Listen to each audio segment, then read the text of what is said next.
What's up, everybody? Joe Steele is Crypto in the House. It is Tuesday, August 16th. And, what would crypto news be without the SEC coming out with this?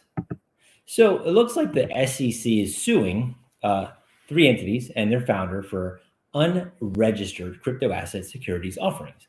Basically, the SEC, this is from their site today, alleges that 5 years ago, basically the Dragon Chain Rhodes and the foundation conducted an unregistered offering of Dragon tokens, the DRGN symbol, in two phases. One was a discounted pre-sale in August to members of a crypto investment club, and then two, an ICO in October and November, marketed predominantly to crypto investors.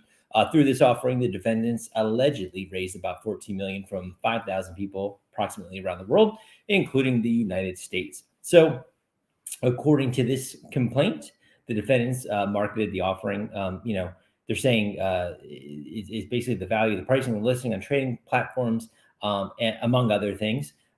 They sold approximately 2.5 million worth of the Dragon tokens to cover business expenditures, which, to further develop the market, some of which occurred after a state regulator found these to be securities. So, they are dropping the hammer, and it is another sort of a big story you'd like to kind of watch and look into and see, like, hey, what's next? What's going to be, who's in the crossfire next from the SEC? We will see as it unfolds. But again, pretty big news today from the SEC.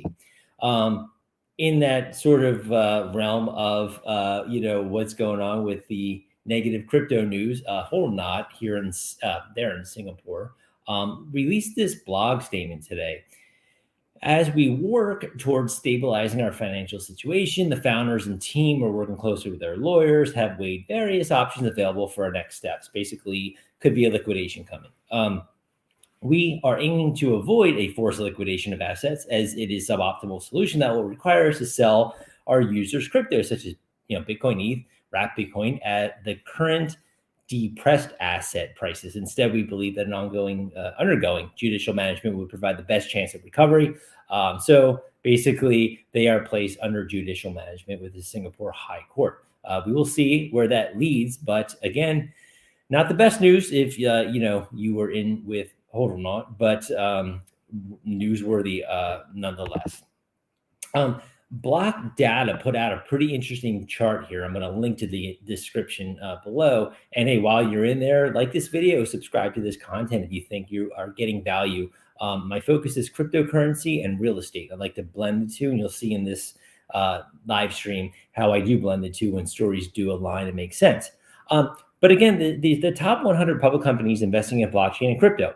So they basically took data from September of last year to mid-June of this year. They found 40 companies invested in blockchain and crypto during this time. The most active was Samsung with 13 companies, right? UOB came in next with 7, Citigroup 6, Goldman Sachs 5. But when you can see the investors active in the biggest funding rounds, we see Alphabet, Google, BlackRock, Morgan Stanley, followed by Samsung, Goldman Sachs, among others. I'm going to put the chart on the next page. It's probably hard to read on this screen, but you can kind of see the most active, in terms of the funding size is how they listed it. But you can also see the number of rounds they were in. Again, the aforementioned Samsung in quite a few. But going all the way down from Alphabet down to American Express, you can see that, for people saying, oh, when are these institutions coming? When's the corporations coming? I mean, they're pretty much in here. I mean, you can't deny it shows exactly what they invested in. Another kind of worth checking out to see where are these companies putting their money and why, deduct whatever you will. But always good to check out nonetheless. Obviously, you see BlackRock and FTX and Circle. Obviously, this is before the Coinbase deal was announced, but worth noting otherwise, nonetheless. But check that out when you have some time. Again, I'll link that into the description.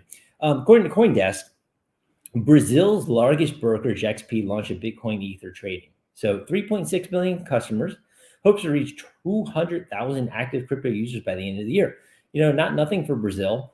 They currently allow them Bitcoin and ETH, but they want to have 10 digital currencies by the end of the year. So, hey, basically XP is the latest Brazilian fintech player to offer crypto trading services, following the line between these other listed below. But again, very cool to see, another 3.6 potential over time, but at least 200,000 by the end of the year is the hopes. Here's why I bridge real estate and crypto.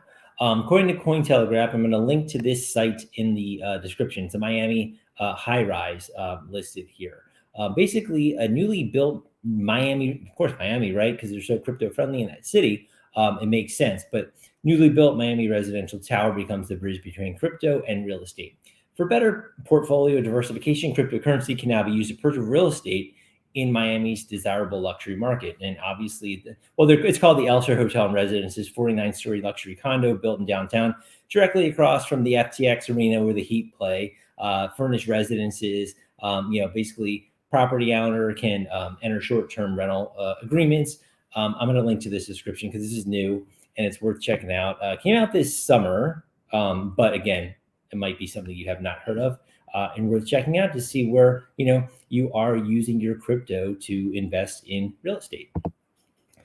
From there, Motley Fool put out this Canadian-focused piece today, but bear market, what to expect. Canadian's housing market is already in that correction. Saying the U.S. is showing signs of a weakening housing market, and we could be heading into a bear territory, but who really knows? What they're saying is what probably a lot of bear market where values drop 20% or more, but they're not as common in real estate as they are in stock markets. After 2 years of record home growth, we're seeing the mounting over where home prices are heading. Canada, again, already entered into the correction. Prices down 5% a year ago. Some say it could be into bear territory by as much as 25% at the year's end. Who knows, right? But what they're saying is, not all markets are going to feel the same pressure. You could see crashes harder in these hotter Phoenix and Miami and Tampa and markets there. What they're saying is that you should be cautious about these once hot markets that I mentioned, as prices could continue falling. So you don't expect a discount anytime soon. However, if you're an investor with cash, hey, maybe you're watching these people with conventional loans sit on, just kind of like hold off and say, hey, we're going to wait, prices go down, you go in and grab something on the cheap. Who knows? I mean, that's a lot of cash investors wait on the sidelines to that, but who knows? We'll see if we go into a bear market. I think there's enough evidence to say we probably won't stay in the, won't go into that territory. But again, speculation, but worth sharing because apparently Canada's already there according to this article. And, heading as much as 25% is not nothing. So with that, I hope you all have a great rest of the day. I will do this live stream every day. We'll see you all tomorrow. Any questions, hit me up in the comments. Please like this video and subscribe. And any, crypto and real estate news, please consider visiting this and subscribing again so you can get it all from this source. And I appreciate you all joining, and I will see you tomorrow.